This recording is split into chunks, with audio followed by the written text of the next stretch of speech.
Richard McPherson, you are back in Idaho, international and country traveler. How was D.C. again? D.C. was interesting. Yeah. That's the best I can say. Oh, my gosh. Okay.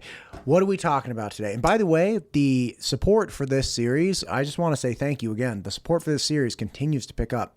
Every time we put out another episode, I hear from somebody else. They started watching it or they were terrified.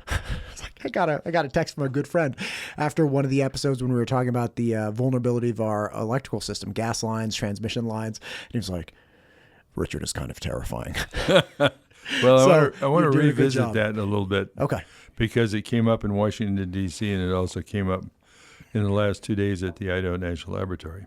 Well, I also got to get a hold of Intermountain Gas. I think I told you this last week too. I got to get a hold of Intermountain Gas because they're, Idaho is leaning going away from coal into more gas generation electricity. It used to be about 20% and 20% of gas generation, and now they're going away from coal. So we're going to be presumably roughly like 40% gas generation plants. But the problem is we have to get our gas from the pipeline. And where's the pipeline? Where's the pressurizers? Where are the odorizers? How hardened is that system? Because if that system goes down and 40% of our power gets knocked out, not an individual generator, boy howdy, that'll be something. Absolutely right. And we may as well start with that. The gas companies are amazing. They're just amazing that they keep the gas flowing. Now, they've had some problems where there's freezing areas, and for lack of a better way of saying it, some maintenance issues. We saw it in 2011 with northwest Texas, southeast New Mexico. The federal government, sent all their employees home to be able to shut down their use of gas and be able to have enough gas sneak through to meet the minimum needs of Arizona and California. Having said that, that was a really good lesson for people to learn in 2011. They didn't learn the lesson. We saw a few years ago where Texas went down, quite a bit of Texas, because of freezing weather, and the natural gas couldn't go through, and other issues associated with freezing weather. May I make a small note on that? Yes. Lisa Groh, the CEO of Idaho Power, I've had the pleasure of hearing a couple talks given by her in recent weeks. And one big distinction between, for instance, Idaho and Texas is that Idaho is unregulated, right? So the idea was, hey, we'll let the free market work here. We're not going to regulate these energy systems, and we'll get a better product. And Idaho, of course, is a regulated monopoly, as are a lot of the surrounding areas. California is not, Texas is not, I believe New York is not. And these are some of the most expensive energy markets in the country. And specific to the freezing and loss of power in Texas, because it was a non-regulated and just straight capitalistic market, one thing that happened is they did not make long-term investments because they weren't sure about the recouping of the investment value, right? So they didn't invest in cold weather packages. They didn't invest in hardening their system to the rare storm. And because of that, they lost power. And again, that's something that very fortunately Idaho Power is able to invest in because it's a regulated monopoly, and it can go to the Public Utility Commission and say, look, we made these investments. They're not sexy. They're not super cool, but they are very important in these cases, and we would like to be reimbursed for them. And obviously the public utility can then decide. But that's a big distinction in what led to, at least in part, the freezing in Texas. Yeah, so some states have done a good job. Other states haven't. Yeah.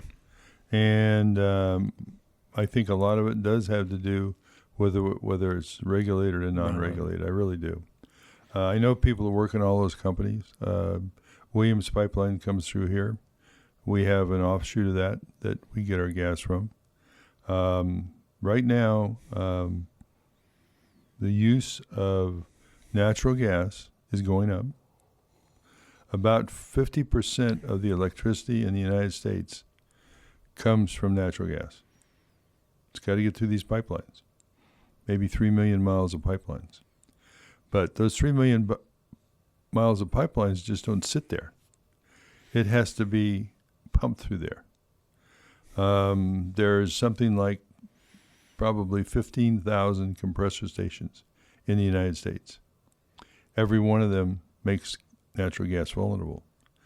And between some of those pump stations or compressor stations and some other parts of the transmission lines, it's lots of miles of pipe between two valves to isolate them. Two easy issues about that was and odorizing stations. There's probably, I don't know, I've never been able to convince myself that somebody's given me a good number on those. But we're talking about thousands of them. And they sit above ground, as do the compressor stations. So you can very easily knock one out. One that happened perhaps 2 or 3 years ago was in Texas. And I think a truck hit it. They burned for about 4 days, as I recall, because the distance between the two major shutoff valves and the volume and pressure of the pipe just kept feeding the fire. Oh, so they killed it on either side, but there was enough volume in there and the pressure. And the pressure. Wow. So while it was a big explosion and it's a big fireball, lots of fire, it started bleeding off. So by the time you get done, 3 or 4 days pass, it's not much of a fire, but it's still a fire. A couple of weeks ago in Wyoming, I don't know what caused it. The word is not out yet. The National Transportation Safety Board investigates all these, so there will be a report. But like many of our gas pipelines, they use a right-of-way along the railroad. Telecommunications, a lot of telecommunications is along the railroads. Same way with along interstates. So in Wyoming, there was a big gas explosion. It burned for a couple days, over a day, I think. But its close proximity to the railroad heat damaged the rails. And it did it at a place where, at the time, a train was moving right across that area. A lot of people are speculating that it was man-made. I have no clue. Nobody really knows at this point. They probably do. They just haven't told us yet. But that will be investigated. But those are two examples. What was the train carrying? Was it like I have no clue. Oh, okay. There's been several reports on what it was training. Understood. But it doesn't matter. It stopped the trail. It stopped traffic on that rail. And if, in fact, it did happen right when the train was passing over it, depending on what was in the rail cars, it could have been a lot worse. We will know because the National Transportation Safety Board investigates these, and they put them up on their website. So we will know someday. We just don't know yet. And the reason I'm bringing this up is because you couple these two explosions, and those two explosions alone have done more damage and limited our natural gas use, and including electricity, more than we've ever had a problem with nuclear power. Nuclear power, the energy is contained within the reactor. It doesn't have to be replaced. They need to be refueled every 2 to 10 years. 10 years being the ideal, much more ideal than 2 years. But natural gas is very vulnerable. We've got about 3 million miles of natural gas pipelines in the United States. I think we have more. But 50% of the nation's electricity depend on natural gas arriving. It's a big number. That's a huge number. If I may, with your position that it's, hey, that's more problems than we've ever had with nuclear. I had President Robert Wagner from Idaho State University on just this week. Fantastic conversation. I published it almost immediately because I was really pumped about it. And I had no idea, but they have a reactor on campus in Pocatello. And the reason I bring this up is there's this stigma or anxiety, at least as a civilian sees it, with like, oh my gosh, a nuclear reactor, like, oh my gosh, that's crazy. And you have, again, the notable examples, TMI and, Fukushima and all these things, Chernobyl that we classically know. How many universities worldwide have ever had a nuclear explosion that have a reactor on them? Zero, I'm pretty sure.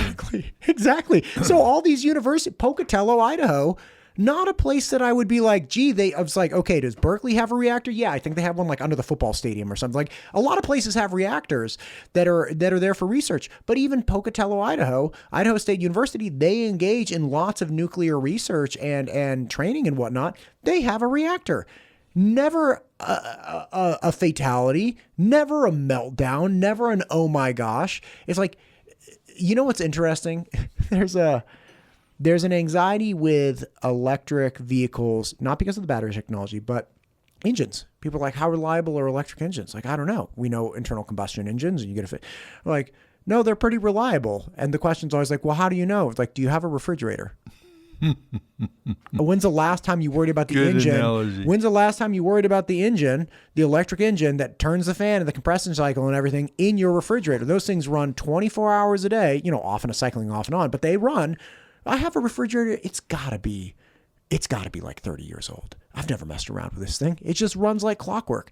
That's kind of the thing. They're everywhere. Nuclear reactors are everywhere, varying sizes, varying utilizations. They're everywhere. And we in America have had one problem. No one died, lost a lot of money. And the sister reactor right next to it, what is it, Tower 2? I don't even remember what they're called. But like Microsoft, or who's turning it back on? It's like Microsoft for the power, right? I think it's Microsoft that's buying it. It's wild. It's like we shut it down for the American people, but Microsoft's like, nah, man, turn that bad boy back on. Yeah, I'll pay for it. Yeah, right. How wild is that? And we never think about that. Yeah. They're everywhere. Well, you're talking about reactors on campuses.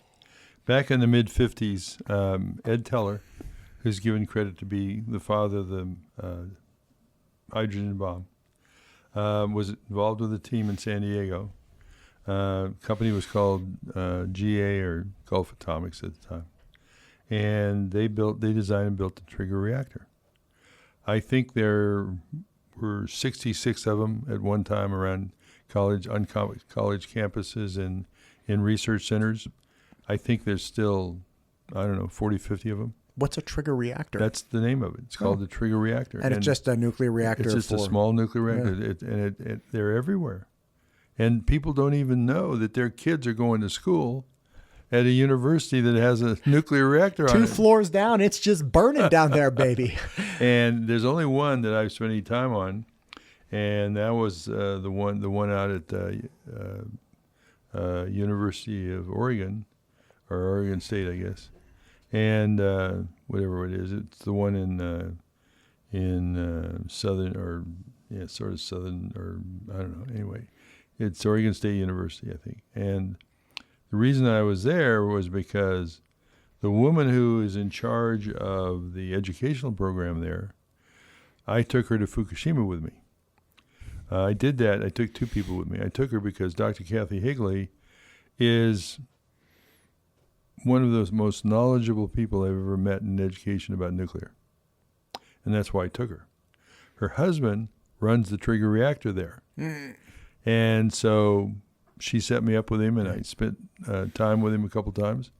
And the university is very leftist, very anti-nuke, but they have one of the biggest nuclear education programs in America. A friend of mine and I were there the day we met her, and he happened to ask her, well, how many students do you have? And she said, around 300. And he and I looked at each other, and we had no idea at OSU, Oregon State University, that there were that many students at OSU or in Oregon learning about nuclear energy. So we looked at each other, so I kind of fell back and called a friend of mine at another university, a well-known university and for nuclear. I said, how many students do you have? He said 60. At basically an anti-nuclear university, they had 300. Right. It was amazing. But his trigger reactor, so I asked him a whole bunch of questions. He had answers to all of them. Never a problem. His biggest problem was with his wife during budget hearings because he has to talk money out of her. Oh, God. And even the Catholic, I said, you know, your husband is right now looking at the budget. She said, "Oh yeah." She said, "There are times at the dinner table, we've had to tell the kids to leave." Oh my God. So they're all over. So since the mid '50s, and one of the quotes that was attributed to Teller was that we're building a reactor that high school students will be running. Well, that's Admiral Rickover in the Navy. The majority of the Navy nukes are enlisted. And you have to be a high school graduate. You have to make it through his nuclear power school. But basically, most of them are high school graduates. And they are the ones who operate the reactors on our aircraft carriers and our submarines. High school students. Just think of that. Think about what we have been able to do to design a reactor that you can operate safely by kids right out of high school. We've done it with the trigger reactors as a civilian program. We've done it in naval reactors starting in 1948 with the Navy program. The two safest programs in nuclear in the world. And they happen to be right here in America. And the only problem we've ever had in the commercial side, any real problem, is TMI. And as you said, there was no loss of life. It was just an expensive core that got damaged inside and had to be dealt with. That's all. Taking all this into consideration, you started out by horrifying me once again by gas line vulnerability. How you're always talking about nuclear as a solution. Help me understand. Okay. It doesn't require a constant feed of fuel. We have a proven track record of safety going back to when the first two reactors were built during the Manhattan Project in the 1940s. We have been safely handling nuclear fuel, nuclear isotopes, nuclear everything since the Manhattan Project. We ship it all over the country. We have all kinds of uses for it other than just straight nuclear power. And it has no other industrial undertaking in the history of the world is so successful and so safe as nuclear power. Not one. Pick one. Natural gas, coal, water, mining. I was going to say mining. Mining has some dirty, dark skeletons. Well, it just happened. I mean, an industry since the mid 1800s was the start of the Industrial Revolution. Name something, anything. Nothing has been as safe as nuclear power. The most complex industrialization of something started around 1946, thereabouts. Admiral Rickover signed the first contract for a reactor to be built right here in Idaho for submarines. 1948. Parallel with that was people who were designing a civilian EBR-1, experimental breeder reactor number 1. It's now a national monument of some sort. You can go over the INL and take a tour of it. Just walk around. Nothing but nothing as an industrialized, whatever you want to call it, has been as safe as nuclear power. I've been considering this. I didn't know we were going to talk about this today. I've been considering this problem of science and progress and the pain involved for a few weeks, because it's when I talk to people about problems, contemporary problems or previous problems, whatever they may be, the honest answer from people is like, yeah, but that's science. Like, this is progress. Like, this is how we do it. And the question that I kind of land on is like, well, is that really, like, first off, is that true? And second, is that the way it should be? And what I've kind of landed on is, look, think of contemporary Western medicine. Okay. We're talking like bloodletting, We're talking, leeches, which they still use in many notable cases. Like you got to put a finger back on, you got to get the blood flowing, put the finger, and you got leeches, which is kind of wild. Like you have all of these things. You have, notable, more contemporary examples during the AIDS epidemic of drugs that were tested in an experimental manner that were horrible for people. All of these things, all towards progress. So we have the contemporary solutions we have. Are they all perfect? Absolutely not. But I'd really rather have the contemporary medicine of today than of 1850. And if you think about the number of people like amputations, like I think of the world before antibiotics, you have all of these things.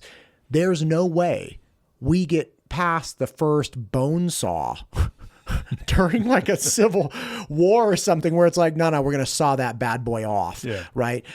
There's no way we get past that if we make the burden of perfection be the standard, which is no. You have to emerge with practices and results that are near perfect for us to even consider moving forward with you.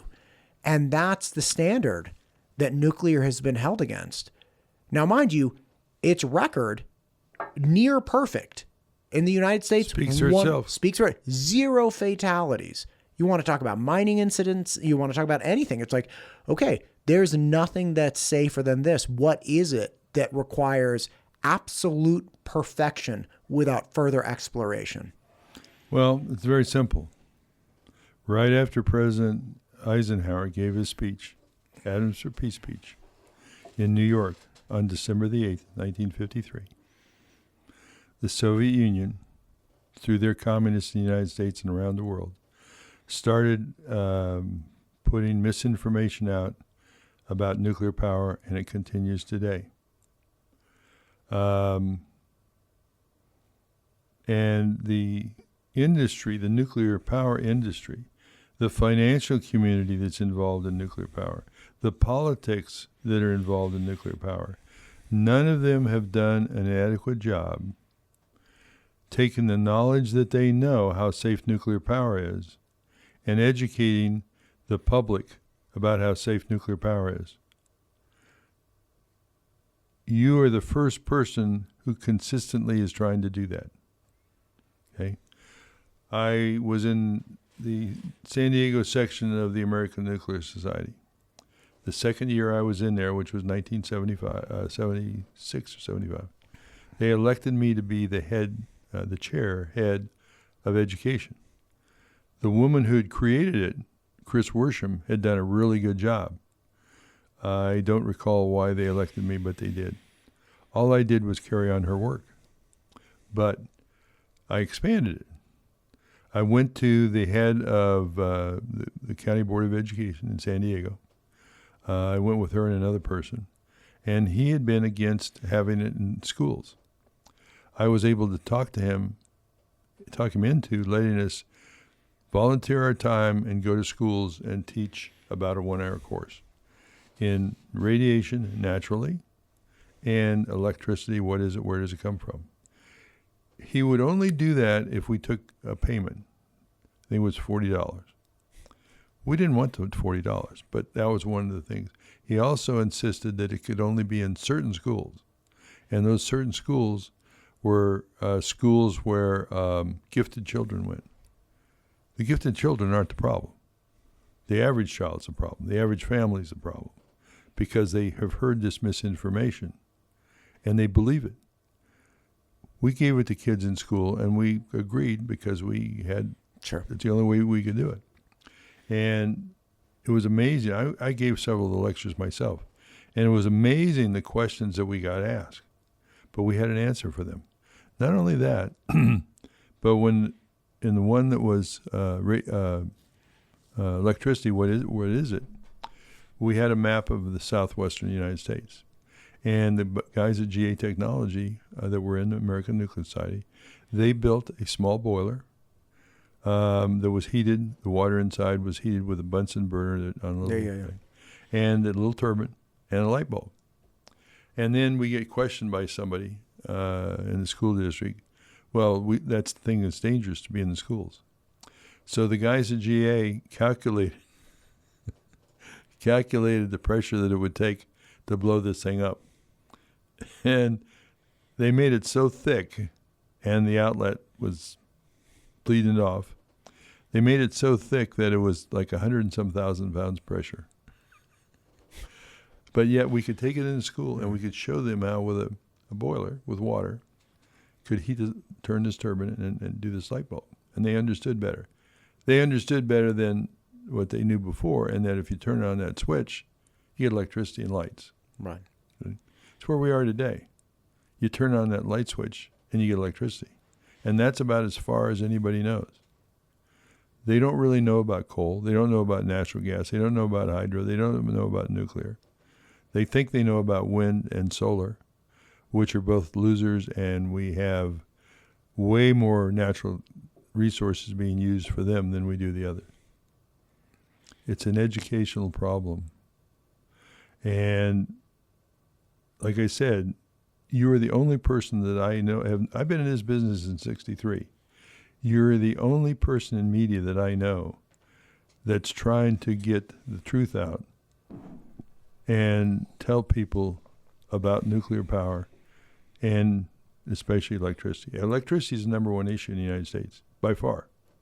So, and to that point, right, when you're saying, hey, look, we have no supply lines, right? These things can be refueled. They can be operated by people with a high school diploma and some training, obviously. The real key that I've come to understand, and again, correct me if I'm wrong, is that you don't have this long tail of vulnerability. It's literally just a standalone thing that exists there. Now, you do have refueling somewhere down the line at some point. But, if you send a train with fuel rods once every 30 years, that's not like a grave daily vulnerability like a gas line being shut down, right? Gas lines, rail cars, right. Transmission lines. Distribution.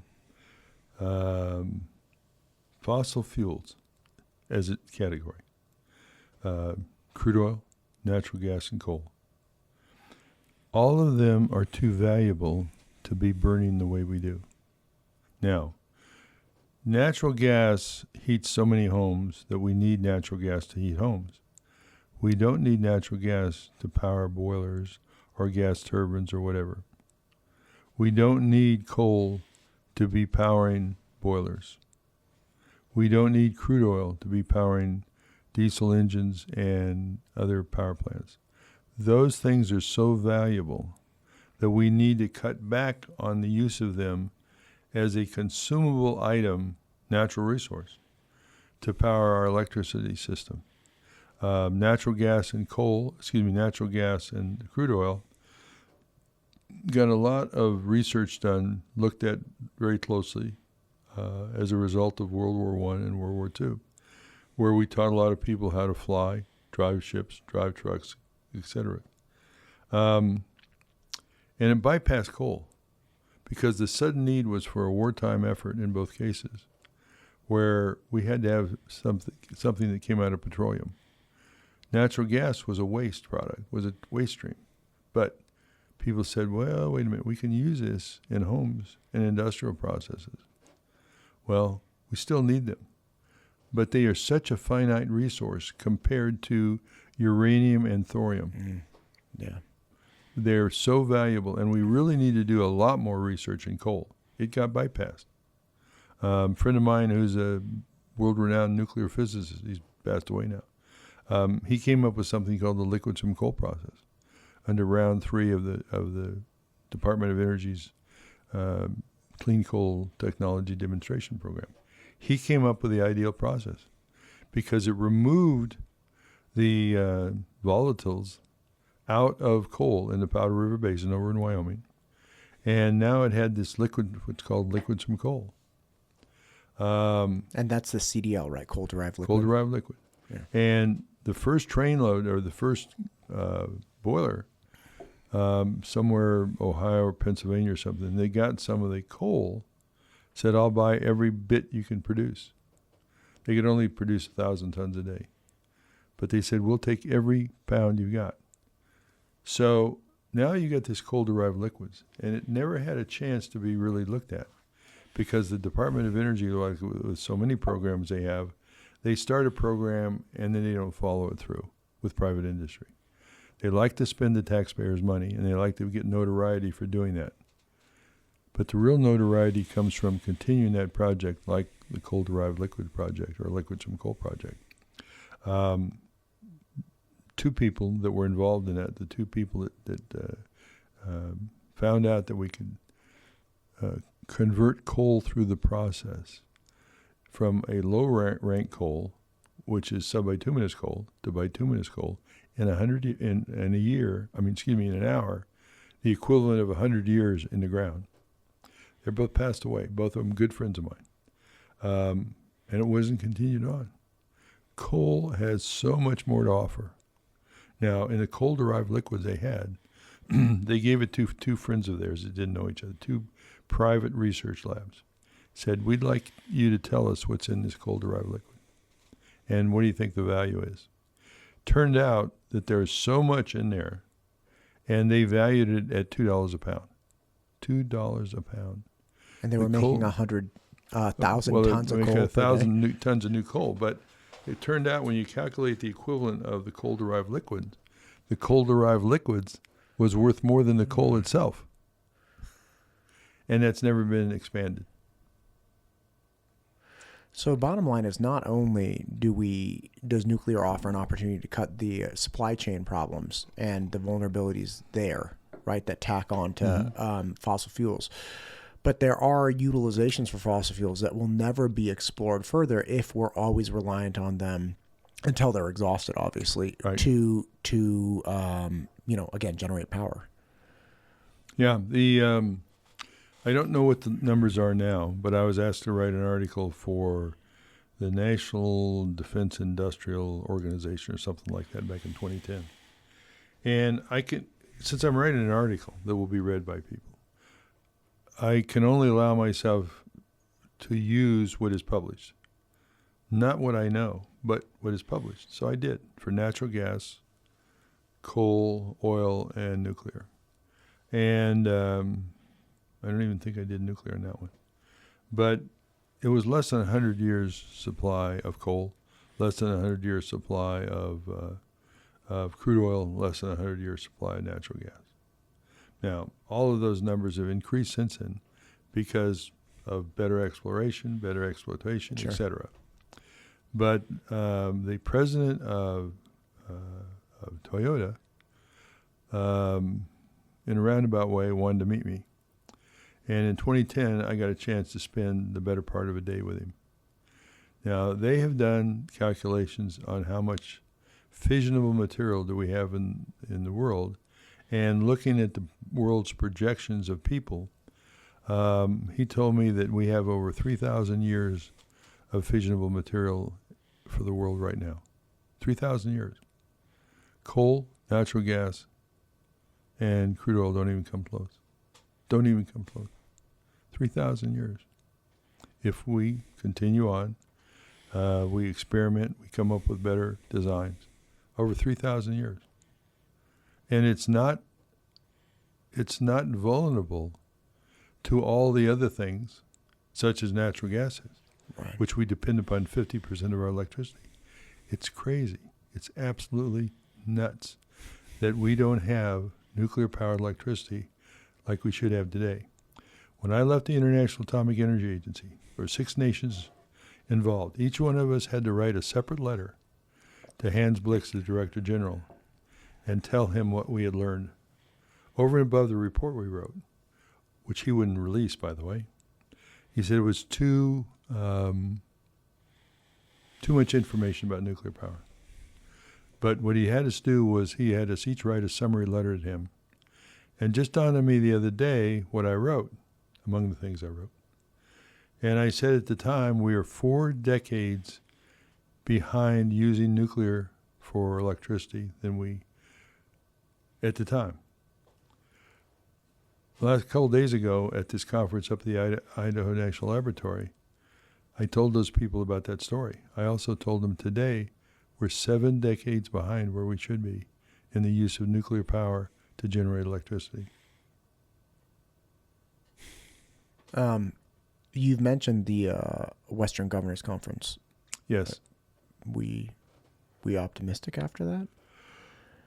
I'm optimistic from the standpoint that they're talking about it.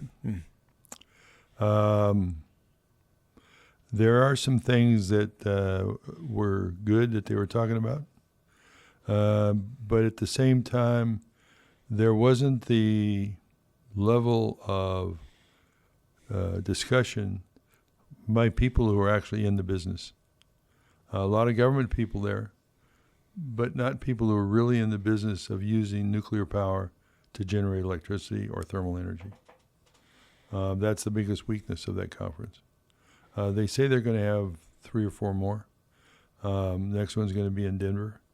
I think between Brad Little and Governor Cox out of Utah, I think they made great points about the utilization, future utilization of nuclear. The Texas governor is doing the same thing. The governor of Wyoming, which is part of that, but he wasn't there, he's doing something similar. So it gave me faith in the fact that people are realizing at the governor's level how important nuclear is, and that everything about it needs to be exploited.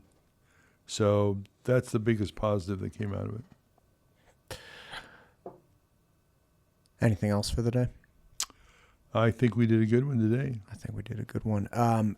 You haven't really talked about the case for nuclear as a way to alleviate the pressure on fossil fuels, so we can use fossil fuels for other things up until this point. I think that's a really key piece. So I became a student of energy in 1957 when I asked my dad, where do you get gasoline for your airplane? He flew in the Navy. But I didn't realize it until 10 years later when I was qualified on my second reactor in the Navy on board a fleet ballistic missile submarine somewhere in the oceans of the world. And then it dawned on me, I've been a student of energy since 1957, 10 years later. I'm sitting here today, I'm still a student of energy. There's not a week goes by that I don't learn from somebody that I talk to or something I read, and many times call them up, something new about energy. But I can tell you the one bottom line about energy, we need to rapidly ramp up the use of nuclear to produce electricity. Here's to that, man. As I said, I think I told you the Idaho State University president, Robert Wagner, is totally on board with collaborating with this project to bring nuclear professors and students and the whole thing. So hopefully we can get those lined up. Go to Pocatello with me. We'll go out there. We'll do some. We will. Do some stuff outside. That's very. That is so refreshing to know that he's taken that approach. Yeah, it's going to be awesome. It'll be great. Anyway, thank you, Richard. Appreciate you. Most welcome.